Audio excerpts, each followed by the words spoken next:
Welcome to this week's St. Clair County Board of Commissioners meeting. The types of business that occur at these meetings include public hearings, official voting on actions by the Board of Commissioners, presentations by departments of the county, and recognition of service that makes our county great.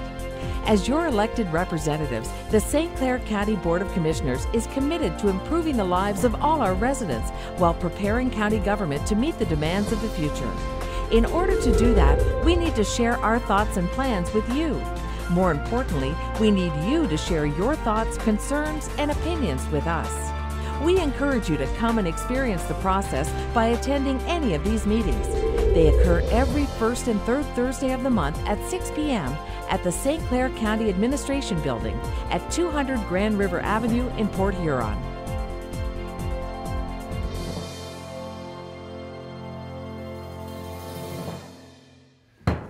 Okay, we're going to call the meeting order. Stand for the Pledge of Allegiance, please.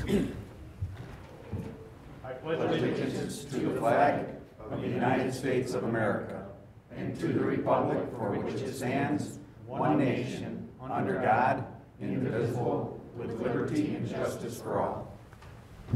Roll call. Commissioner McConnell. Commissioner Baldwin. Present. Commissioner Heidemann. Commissioner Dunn. Here. Commissioner Rushing. Here. Commissioner Graytop. Here. Chairman Bohm. Here. Item 3, additions, deletions, changes to the agenda. Mr. Chairman, at this time I move to delete Resolution 20-03, the St. Clair County Second Amendment Resolution. Support. Discussion. All in favor? Aye. Item 4, the approval of the agenda. So moved. Support. All in favor? Aye. Item 5, minutes of previous meeting. Mr. Chairman, I'd move to approve and file minutes from 12/12/19 commission meeting and the 1/2/20 standing committee meetings. Support. Discussion on any of these? All in favor? Aye. Those opposed? No proclamations. Item 7, the consent agenda, items A through E. This time I'd like to make a motion to approve items 7A through 7E on the consent agenda. Second. Thank you.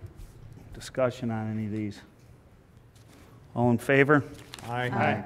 I'm just, for any of those that don't come to our meetings on a regular basis, just so you know, when we get into the new business, if we seem like we go through them quick, these have already been presented to us at committee meeting 2 weeks prior to, and then we forward them on to the full board, so they've been discussed previously.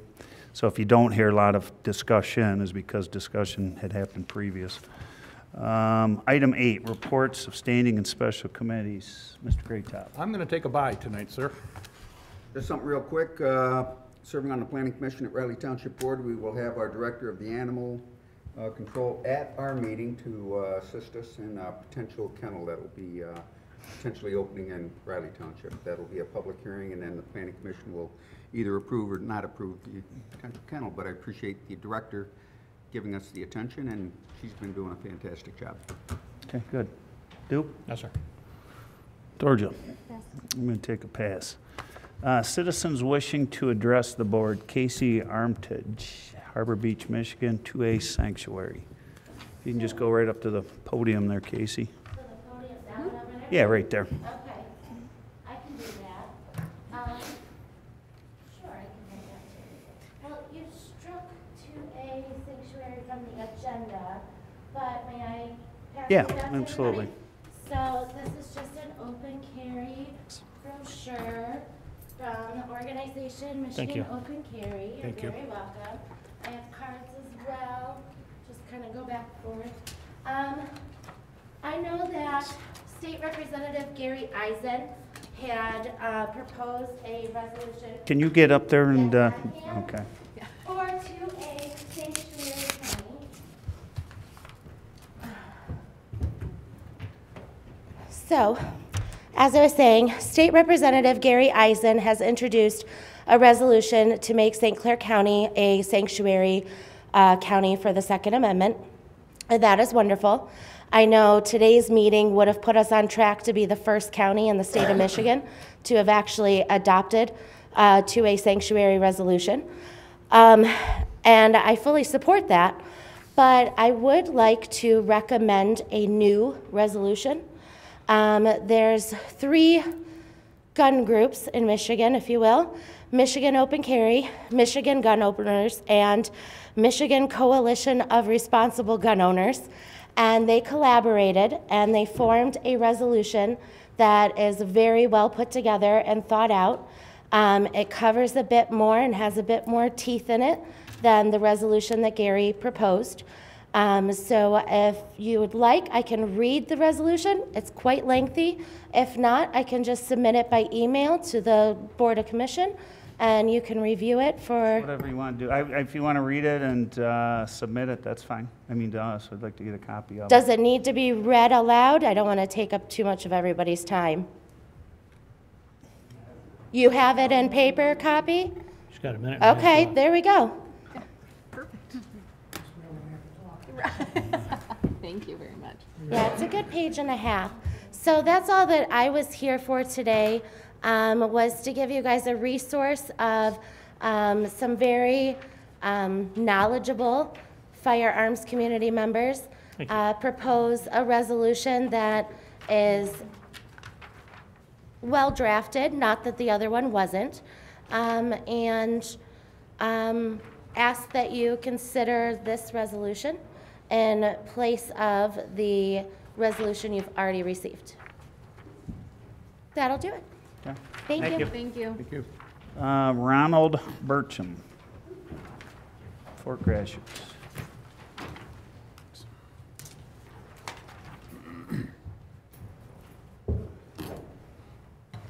Thank you for this opportunity to speak to the board. Casey took all my thunder. I am a member of the 3 organizations, Michigan Open Carry, Michigan Gun Owners, and the Coalition of Responsible Gun Owners in the state of Michigan. And that's why I wanted to speak.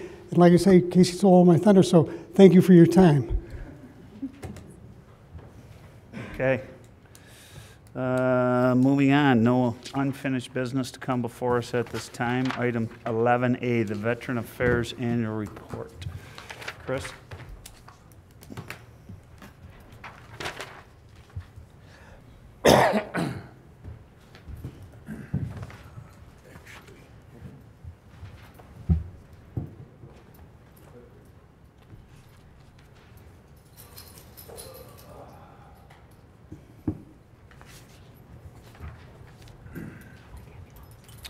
Good evening. Like you said, I'm the director of the Veterans Affairs Office here in St. Clair County. I just wanted to do the annual report of what our office is doing and providing. This is just the table of contents. We'll work our way through this. There we go. All right, we're going to start with the summary of benefits provided in the county. All right, so this just gives you a brief synopsis of it, but the benefits, we got federal benefits. Let's get the listing of different ones that are identified now, the presumptives, and then underneath that you have the non-service connected disability pension claims also. And then we have the state benefits. The Michigan Veterans Trust Fund is one of the bigger ones. And then we have the local benefits, which we have our Veteran Relief Fund, and we'll talk about a little bit more, but we have transportation actually we provide out of the office down to Ann Arbor and Detroit. And that's all manned by volunteer drivers that we have pre-authorized through the VA Volunteer Services from Detroit. And then also we have the tax exemption, 100% permanent total disability, so they can get tax exempt. The workload summary of the veteran statistics. So obviously this is 2018 because the GDX isn't out yet till about March of 2020, I believe, for the 2019. They always seem to be a little bit behind. But this gives us a rough draft. So in 2018, we are looking at about 12,315 veterans in St. Clair County. Out out of those, our office generated, as you can see, a little over 2,600 VA forms. And with all those, as you can see that big number there, the retroactive awards, that's just basically getting, they may have had a claim in or fighting a denial, and they were awarded back pay. So just with the retroactive, we were over $1 million brought back into the county. And just below that, you got your St. Clair County benefits demographics. Just kind of shows you from 0 to 100. This is their disability ratings for compensation for service-connected disabilities. Out of the 2,400, as you can see, I guess, like I said, the majority of them are, between the 30 to 70, 90. And obviously, like I said, the 100% disability, they are the ones that are tax exempt. Let's see. So, and then also this gives us the age bracket, kind of gives us a quick age bracket of who's coming in to get the benefits. And as you can see, let's see if I can get this working. All right. Right here, you got the largest age bracket is 65 to 74. That's usually about our Vietnam veterans. Obviously, back 20, 30 years ago, the Veterans Affairs had a lot of rough areas, and they weren't getting their benefits, or they just were getting discouraged. So, so that's huge that we're able to actually get those benefits, and a lot of times is because they're getting around that age, they need the medical, they need the benefits. When we're younger, we can just kind of walk it off, and so. Yes, definitely. So I'm glad that we can actually help out our Vietnam veterans now. Just below that, you got your St. Clair County Veterans Health Care Transportation. As I was saying, we have 8 volunteer drivers that have been approved. They got people out to 366 appointments. With that, traveling to Ann Arbor and Detroit. They covered over 25,000 miles in a year. And usually they only go, 3 to 4 times a week, So just depending if we can get a few, we try to get everybody to the hospital, but sometimes there's a few different appointments that have to be redone, but it is a huge benefit. Financial summary. So in 2018, as you see here now, so we got over, the chart demonstrates expenditures of the VA medical benefits. So in total, with the compensation, pension, education, and training, insurance, we ended up totaling over $48 million coming back into the St. Clair County, which, until you start adding this up, it's really what opens your eyes. So I wanted to make sure we shared this for sure, because, and then below that is $20 million, and that's with health care that they provide out of there. So it's not out of the veterans' pockets. So they're able to go to the VAs and get that medical care, or now they have community care. So if they go through the process, they can actually be seen outside of the VA office in local hospitals or doctor's offices. And then also we have a lot of the veterans in St. Clair County take advantage of the Yale community-based, the CBAC over there in Yale. So real quickly here, just kind of gives you a quick breakdown of where the money, where all that $48 million is coming out of. The biggest portion of it is out of compensation and pension.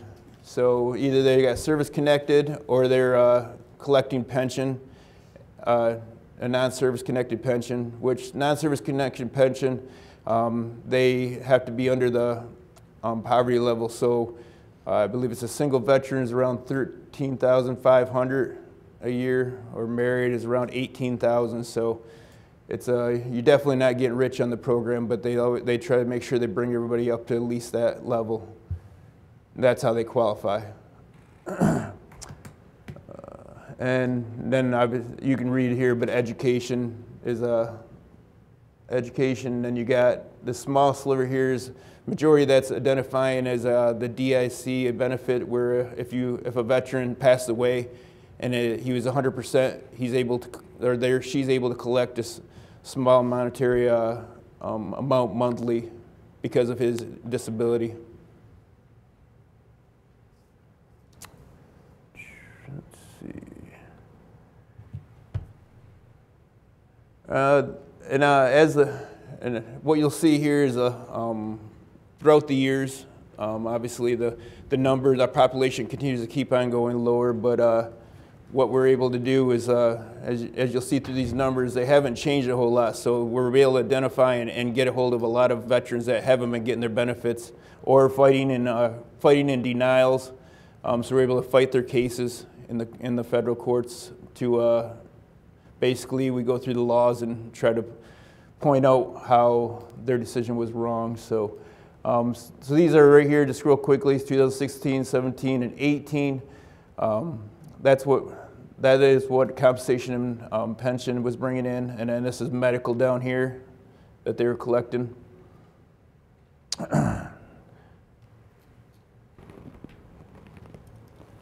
And then just as it reads here is the retroactive benefits award and new claims filed through our office have exceeded the $1 million in each of the last 3 calendar years. So there isn't too many departments out there that are bringing money into the county. So it's a huge benefit for the Veterans Affairs to be able to do this for St. Clair County and our veterans and the businesses here. All right, so this is just a breakdown of retroactive benefits throughout the last 3 years. Obviously, I already hit on that we were over 1,200,000 there, but these are the last 2 years, so keep on. That means that we've got a hold of a lot of veterans out there that's been around for a while and maybe been fighting their claims at VA. Maybe we've built a big enough case or well enough case so they actually approved it and we were able to get retro pay. So some of those are, retroactive. We've had some, over $100,000 come back to them. So because it's been within over 15 years, I've been fighting that. Just finishing up here, some of the emergency relief provided in St. Clair County in our office. Obviously, I said the state has the Michigan Veterans Trust Fund. They can fill out the form right in our office and turn it in, and we have a committee that actually meets, and anything 2,000 or less can be approved right through our office, and anything above that has to get, we can approve, but we have to send it up to the state for their approval. Soldier and Sailors Relief Fund, that comes out of our millage. That is a grant. Both of these two here they have the eligibility, they have to be served at least 1 day in wartime, not necessarily at war, but at wartime. So some of the 80s guys that have been in the 80s kind of fall in between there. So our next slide, so we wanted to we went in and we do golf outings and stuff like that, so we can get some donations, stuff like that, so we could catch catch the peacetime also, or some of those ones that don't fall within the box. And that also, if you notice, this is the largest one we've been paying out on because a lot of times things just don't fit in a box. And when you start dealing with state and stuff like that, they want it black and white. So this has been huge, and this is what we will continue to do, is keep on doing fundraisers. That way we can continue to help out those that are in need, or these are a lot of like shut-off notices and different things like that where they're in emergent need. And wrapping it up, community events that our office is involved in. We just brief, you can scan down these, but we try to really make a variety of different events we get involved in. Obviously we did the golf outing, but we got Memorial Day, that's kind of a normal. We went out and put up a table at Swamp Foot when they had that over there, just to kind of catch people that normally you don't catch. A lot of times I find a lot more veterans out, not necessarily coming to veteran events, but they come to events that are already bringing the population in. And a lot of times people just don't, you would think veterans, they would pre-plan and everything else, but we're the best procrastinators out there. So if we can catch them on the run when they're not actually planning on it, a lot of times they don't even know about the office. And every year we continue to keep on promoting it, but until it's a need, most of us don't really realize what we see. So this is just wrapping up the different stuff we have, just briefly, and then obviously we have 3 counselors, 3 county veteran service officers that are working in the office. Well, actually we have 2 right now. We have an opening right now. We're filling an opening for county veteran service officer. I have outreach coordinator, Nancy D. Singh, which is working, I don't know how she does a lot of stuff she does, where she just constantly has she's a multitasker for sure, but with the outreach and everything else, it seems like it's an endless job, but she does a great job at it, getting us out to different events. And then we have 2 part-time secretaries, and we have a claim analyst up front. So other than that, I appreciate all the support that the Board of Commissioners has given us and the county. And I open it up if anybody has any questions at this time. Questions for Chris? Actually, I have a question. Yes, Georgia. Great. Back to the demographics. Yes. So does the number, especially in the younger age group, does that match the number of veterans that are eligible for service, or is there a discrepancy there from people who maybe aren't aware that there are services available to them? Yeah. I was just, I guess I would think myself, just like I was talking about how we go to these different events, and like the, what was it, I always mess it up, but the Home and Garden Show, we go out there and I catch more new veterans there than if I was to put on a veteran event. And I'm guilty as just the same as if I wouldn't have this job here and somebody said it was a veteran event going, I'd be like, well, I'll let somebody go there who needs something. I'm good. I got other things going on, and it's okay. Where those are the ones we need to reach, and that's a lot of times they're the younger guys and girls that they may have a limp or they may have had something happen in service, but they got life going on. And they ain't got time to be looking around and looking for benefits because they got 2 kids and whatever else, 3 jobs going on. So it's those events there where they take the time out of their day. I think that's where we're missing the younger ones that way, and that's why I think this number down here is so high, because at one day they were this young and they were too busy doing everything, so they didn't take time for themselves. And so I think that's what resembles that. So I know there's a ton of, well, obviously we have 13,000 or 12,000 veterans out there, and we're only seeing, I believe it was just over 2,500. Okay. So there's a ton of veterans out there that I'm guaranteeing they're eligible for benefits, just a matter of getting them into the office. That's 3/4 of the problem, or the hardest thing is getting them in the office. Commissioner Graytop. Georgia, did you have another one? No. Okay. That's it. Thanks. Mentioning the fact that sometimes they don't come in until later in life, do their benefits back up for them, and do they get benefits from day one, or do they get benefits from when they start? Unfortunately not. They get them from the day they put the claim in. So that's why I always tell everybody to go in and at least initiate a claim. And it's one of those things, even if you get denied for it, it'll still go back to that. Right, or it's just kind of like the presumptives of Agent Orange. 30 years ago, they weren't identifying anything with the Agent Orange. They're like, I don't know why you're having all these problems. It wasn't service connected. And then fast forward 30 years, if they had put a claim in back then, that would give us, those are the cases that, next thing you know, we go 15, 20 years back and they get $100,000 for retro pay. If they had put a claim in and got denied, then it gives us at least some teeth. If they continue to keep on fighting, then all of a sudden the presumptives came up. Well, now we can say, well, we need to back that up 15 years because that's when it got denied first, and obviously nothing changed other than the law. Okay. I got a couple things. Hey, David. But what I appreciate all Vietnam, because my dad was there. He was a Green Beret in Vietnam, and he's gone. And my brother served in Vietnam.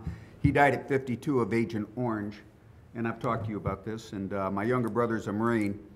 But if you could, just send me an email on the golf outing. I'm not sure the specifics or parameters of it, but I'll definitely sponsor something for you. Great. No. So on that, and another little story is because my dad served 20 years, and when I was actually born in a MASH unit in France. Because there was no hospital back then for me to be born in. My older brother who passed away, he was actually born in the house we were in when we were in France. That's a long time ago. Is that Riley, France? Terryville. I've been in Verdun, France, but I got other one. Do you take care of spouse retirement benefits? So if a veteran requires for retirement, does your office see any of that to where when the veteran passes away, the spouse gets the retirement benefits? Right. Well, I guess. My mom, I'm just saying, because I know my mom got it from my dad's service. Right. So he got 20 years, so he was getting retirement benefits from the DFAS, the Department of Federal Defense. So we end up connecting them with those with the actually DOD, Department of Defense, because that's where the money's coming from. But I was just saying, if no, you guys assisted. No, yeah, and usually we'll at least try helping them out. We can't really do too much with it, but also, obviously, like I said, if the veteran was at 100% total and permanent, then they could put a claim in to get the DIC benefit, which is I believe it's a monthly amount, roughly around $1,200 a month. So it's not going to put you in the Hilton, but it definitely helps out, especially back when you're in need for like that. I was just going to make a comment. I've been on the board obviously 15 years. And when did we pass the millage? 8 years ago? 10? Yeah, well, 2022 is when we renew again. You mean at the very first, when it first passed? Yeah, because it's and probably the reason I make light on that, because when I first got on the board, we had one full-time person in there and a couple part-timers. No staff. And that goes back to 2004, and a lot of the people were coming back from some of the stuff over in the Middle East, and we just really were struggling on processing claims and getting things done because it was really a, one-horse department. And, kudos to the voters to pass a 0.1 mil assessment to assist to get other staff. And I used to get lots of calls on backlogs years ago. I haven't had a call in hopefully 5 years. Yeah, yeah. That's how long you've been there? 5 years. Yeah.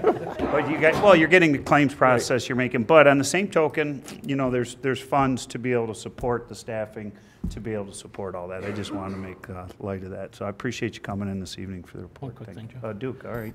Chris, just thanks for everything you guys did. Thanks for everybody here that has served. I'm a veteran myself, although it was in peacetime, but thanks for everything you guys do, and keep up the good work.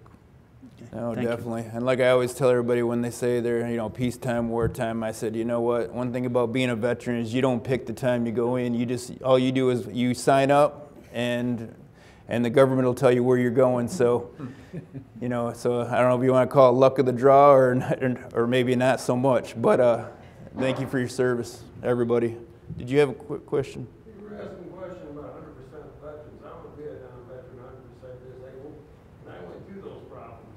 When you get drugged out, number one, you have to go to the VA and get checked over by the doctor to make sure you're as good as when you came in. And that's a form that you fill out. You have to say, well, what's wrong with you now? Here's the thing. I went to the VA hospital when I got out, and I told them I had all this stuff wrong with me. And I was even in the hospitals for these problems. Because my records were being tied up in that, because of the unit I was in. Mm-hmm. I was denied. And I was basically told after 4 or 5 visits not to come back anymore. No, exactly. And now, the last 3 years, after holding my case up in Washington, D.C. for over 10 years, they all of a sudden approved it. But they only went back to the day I actually took vouch. To the American Legion service officer. Yeah. But the thing is, I told him right there the day I was drumming out. that, you know, I had major problems and oh, they said, yeah, well, we see you got problems, but we have no records of this. Right. No, there's no argument that they definitely had a lot of growing. They were not as efficient as they are now, and even today they still have a lot of work to go to helping the veterans out. But it has shown some progress. Well, all the stories I hear when like yourself and other veterans come in from back in Vietnam is the VA has got a lot better. But like I said, we still see today that there's still a lot of work ahead of us. So, but thank you for your service, and I'm glad you stuck with it. Okay, we're going to move on. Item B, approval of the county disbursements for November of 2019. This time I'd move to approve the county disbursements for November 2019 in the amount of $9,909,000.90. Support. Any discussion? Roll call. Can you get us the lights there? Commissioner Greatop. Yes. Commissioner Dunn. Yes. Commissioner Rushing. Yes. Commissioner Baldwin. Yes. Chairman Bohm. Yes. Item C, the approval of the county disbursements for December of 2019. Mr. Chairman, at this time, I move to approve, excuse me, county disbursements for December 2019 in the amount of $10,317,340.23. Support. Discussion on any of them? Roll call. Commissioner Baldwin. Yes. Commissioner Rushing. Yes. Commissioner Dunn. Yes. Commissioner Greatop. Yes. Chairman Bohm. Yes. Item D, the 2020 dispatch training funds application. Mr. Chair, I'd like to make a motion to approve the 2020 dispatcher training funds application as presented. Support. Thank you. Discussion? All in favor? Aye. Those opposed? Item E, the 2022 medical marijuana operation oversight grant application. Mr. Chairman, I move at this time to approve the 2020 medical marijuana operation oversight grant application in the amount of $47,563. Support. Discussion? All in favor? Aye. Aye. Those opposed? Item F, the addendum to the Fort Gratiot law enforcement contract. Mr. Chairman, at this time, I move to approve the addendum to the law enforcement services agreement with Fort Gratiot Township, increasing the agreement in the amount of $130,162 for a term of 1/1/20 through 12/31/20. Support. Georgia, Yes. Extra hours, another 6, 12 hours a day or something? Another 6 Another hours. 6, Yeah, so they 6. had a 6-hour car. It'll now be a 12-hour car. That car will start and stop out of the new municipal center that was designed to have that car start. It'd been a conversation for a lot of years. Yeah. So I You were think it waiting just- for the increase, correct me if I'm wrong, or the millage to pass up there for them to do the... Yes, so the millage passed, but pass. actually this year, even adding this in, they didn't have to increase that millage amount. They can go up to 2.5, but they were able to keep it at 2 this year, even with this increase. Okay. So that just protects being able to add this coverage for the next contract. So your 24-hour coverage plus another 12. 12, right. Okay. I think you're the highest in the county now. I think we're equal to Port Huron Township. Or are they the Yeah, I same? think they just upped theirs recently as well. We each had a 6-hour car, and now it'll be a full shift. Okay. Yep, no, it's been a great contract. Roll call. Commissioner Greatop. Yes. Commissioner Rushing. Yes. Commissioner Baldwin. Yes. Commissioner Dunn. Yes. Chairman Bohm. Yes. Item G, the Health Department manning table proposed provisions. This time, I'd like to make a motion to approve the Health Department manning table revision request, reclassifying the Clerk 1 position to a Clerk 2 position. Second. Discussion? All in favor? Aye. Those opposed? Item H, the IT phone system, Cisco end user license agreement. This time I move to approve the end-user agreement with Cisco for the IT phone system for a term of 11/22/19 through 11/21/24. Support. Discussion? Roll call? Commissioner Dunn. Yes. Commissioner Greatop. Yes. Commissioner Rushing. Yes. Commissioner Baldwin. Yes. Chairman Bohm. Yes. Item I, the leachate pretreatment operations award. Chairman Bowen, I'd move to approve the contract for leachate pretreatment operations for the landfill with Michigan Wastewater LLC for a term of 2/1/20 through 1/31/21 in the amount not to exceed $183,390. Support. Discussion. Roll call. Commissioner Rushing. Yes. Commissioner Greatop. Yes. Commissioner Dunn. Yes. Commissioner Baldwin. Yes. Chairman Bohm. Yes. Item J, the Parks and Rec Commission appointment. I think we have both of the candidates in here this evening. Jay is going to pass out the ballots. We are going to give each one an opportunity to present themselves. I know Jim, I was with him earlier. Jim, you want to get up and tell us about yourself?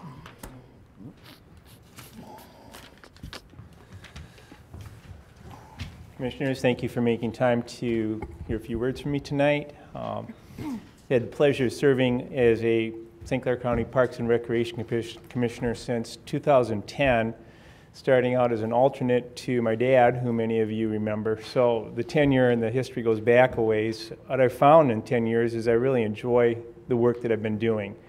Been able to devote a fair amount of time, especially starting the last year since I retired about a year ago. Currently serving as chairman of the Finance Committee, where really all of the meat and the potatoes of things that we do on Park Commission comes through the Finance Committee. It gets vetted out in the Finance Committee, contracts get vetted out, our construction plans get vetted out. Also a place where the first-hand opportunity to utilize my construction background and my background as a professional engineer with 40 years experience in the construction industry. Currently working on a long-range capital improvements plan with Mark and staff, but a lot of that is work that I've done myself on behalf of Parks. Had pleasure doing that and helping to create that. It's now moving into a next phase. Really look forward to the opportunity to continue working on that project as a Park Commissioner and continue my tenure as Finance Committee Chair.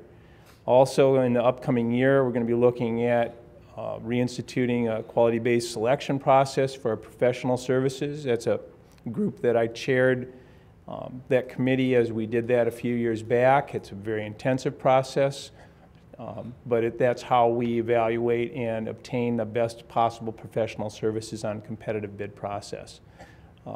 Those are activities I've enjoyed doing. I think our parks have grown over the last 10 years.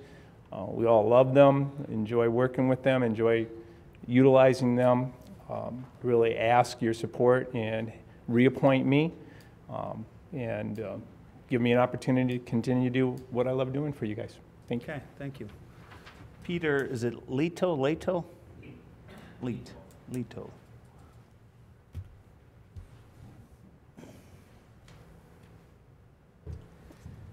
Thank you for the opportunity to be here tonight to speak on behalf of myself and related to the community board. My background is a business background. I'm involved in insurance, but over the years, one of my main draws and the reason moving to the county was the parks themselves.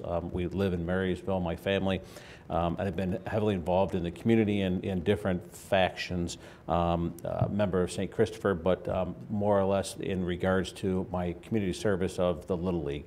I've been on the board for a number of years, worked on different projects, the latest being roughly about a $300,000 upgrade into the park in regards to fields and improvements to the park itself. My background is not as extensive in regards to government affairs, but I'm looking forward to an opportunity maybe to serve on this committee and work in the fashion of the commission and learn and give my services as a business person towards that commission and that process. So thank you for your time. Thank you. All the commissioners have a ballot. Pick a name and send them on down.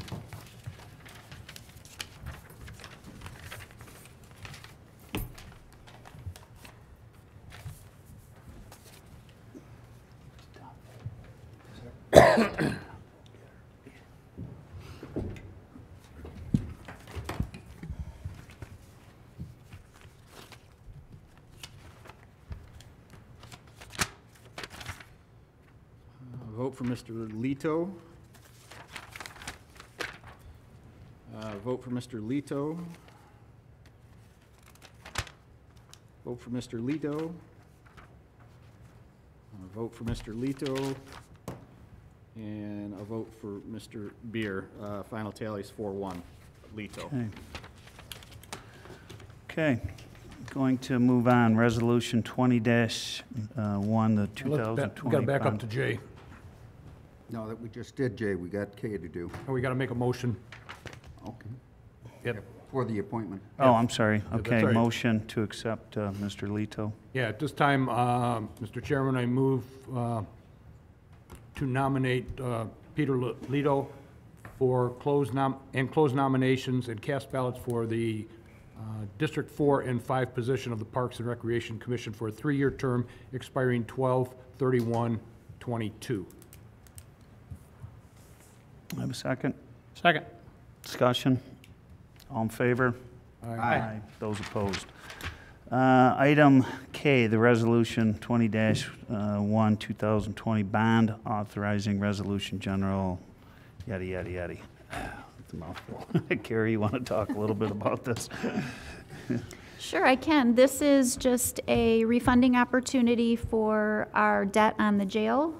We will save approximately $700,000 over the life of the debt service, assuming the interest rates remain close to what they are now. Any conversation? I know we've refinanced a few things that have been here, taken advantage of, obviously, the county's good credit, bonding capacity and everything else. So, you know, being at historic lows, it's been. I made a motion, but we had the conversation already going, and she gave a real good explanation. Like you say, we go through these things rather quickly, but Carrie gave us a pretty good explanation at the committee level. What's our bond rating now, Carrie? We are a AA. This time I'd move to adopt Resolution 20-01, authorizing 2020 general obligation limited tax refunding bonds for the Intervention Center. Support. Discussion? Roll call? Commissioner Baldwin. Yes. Commissioner Dunn. Yes. Commissioner Rushing. Yes. Commissioner Greatop. Yes. Chairman Bohm. Yes. Item M, the revised fee schedule for environmental health. Mr. Chair, at this time, I'd like to make a motion to approve the Health Department Environmental Health's revised fee schedule as presented. Support. Thank you. Discussion? All in favor? Aye. Those opposed? Item N, the Septic Tank Appeals Board, reappointment. Mr. Chair, I'd move to reappoint Tom Morgan, professional, to the Septic Tank Appeals Board for a 2-year term expiring 12/31/21. Support. Discussion? All in favor? Aye. Those opposed? Item O, the Sheriff's Office manning table request, the full-time deputy. Mr. Chairman, at this time, I move to approve the addition of a full-time deputy to the Sheriff's Office manning table. Support. Discussion? All in favor? Aye. Those opposed? Item P, the St. Clair/Macomb Coastal Birding Trail. Mr. Chairman, I'd move to adopt Resolution 20-02 approving the submission of a grant application to the Michigan Coastal Zone Management Program in the amount of $32,500 for the creation of the St. Clair/Macomb County Birding Trail. Support. Discussion? All in favor? Aye. Those opposed? Item 12, the Administrator's Report. Starting in the month of February, our animal control is starting a pilot project to have Saturday hours. They intend to be open from 9 o'clock to 1 o'clock on Saturdays in February. A lot of people have a hard time getting in during the week for adoption, so we're hoping that will be more accessible to people, and it's also kind of a busy time for licensing, so it will help with that as well. If they find there's enough traffic and it's successful, they will coming to the board requesting a permanent change in their hour schedule. DTE Biomass, it wants to hold a customer appreciation open house for commissioners and other local officials at our landfill to tour the facility, talk about our gas to energy project and how the partnership has been working there. Right now, that date is tentatively set for February 19th at 11 a.m. Once that is firmed up, I will get formal invitations out to all commissioners. And then if you have anyone in your districts that you would like to invite, please let me know and we'll make sure we get them on the list as well. Carrie, do you have a time? You said 11? 11 a.m., yes. Good. If I can request it now, send a thing to Bill Dieter. He wants to take the new head of the MTA to see our operation out there. Okay. It's MTA. It's MTA. Massachusetts Transit Authority. Michigan Township Association, which I was the president of for St. Clair County. And now it's in the township's, Fort Gratiot Township's hands. Throw that out there. Thank goodness. Probably a lot better. They don't like each other. The Retiree Healthcare Advisory Group met this morning, and we did get our investment performance for 2019, and it was just over 18% return for 2019, so our healthcare fund is doing really well. I'm happy to report. Bet you are. Yes. Earlier this month, myself and Ron Marsh, our head of Buildings and Grounds, met with the City of Port Huron for their upcoming construction schedule. There was significant construction around our campus last summer that caused a couple detours. They have plans for construction on McMorran Boulevard, between the library and the courthouse. The plan is to reconstruct that over the summer, so we have been in communication with them to make sure we have very little disruption to our services and how people can still access our buildings and our parking lots. Jerry, how far are they going to go on Fort Street? Are they going all the way to the end, do you know? No, they're going from Merchant to McMorran. McMorran, yeah. That's it? No, on McMorran. Nothing on Fort Street.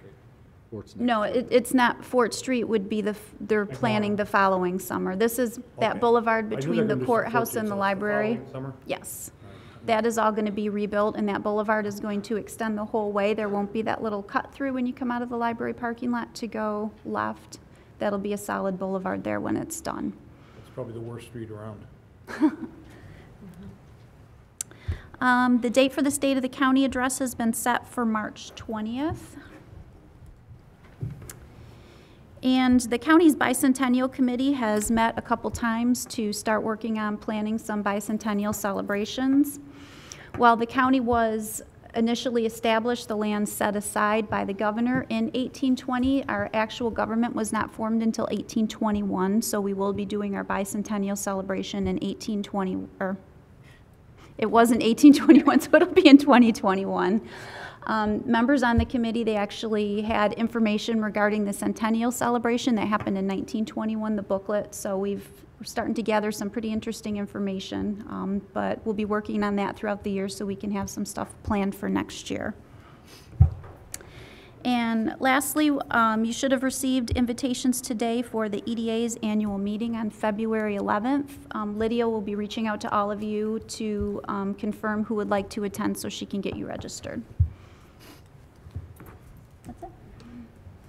Okay. Take a motion to receive and file the administrator's report. Support. Any discussion? All in favor? Aye.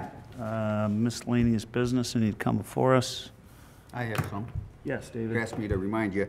Note, our next meeting will be held at 4 p.m., so we can get to the MTA dinner, and the annual MTA dinner, and we've all been invited, and I talked to Bill Dieter on that. So. Yeah, and if you get a chance, I think Lydia is the one that is handling registration for that, for those that want to go. Yes, So, I think everybody has replied to her who is interested. Yeah, okay.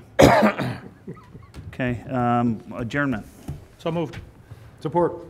All in favor? Aye. Aye. Those opposed? We are adjourned.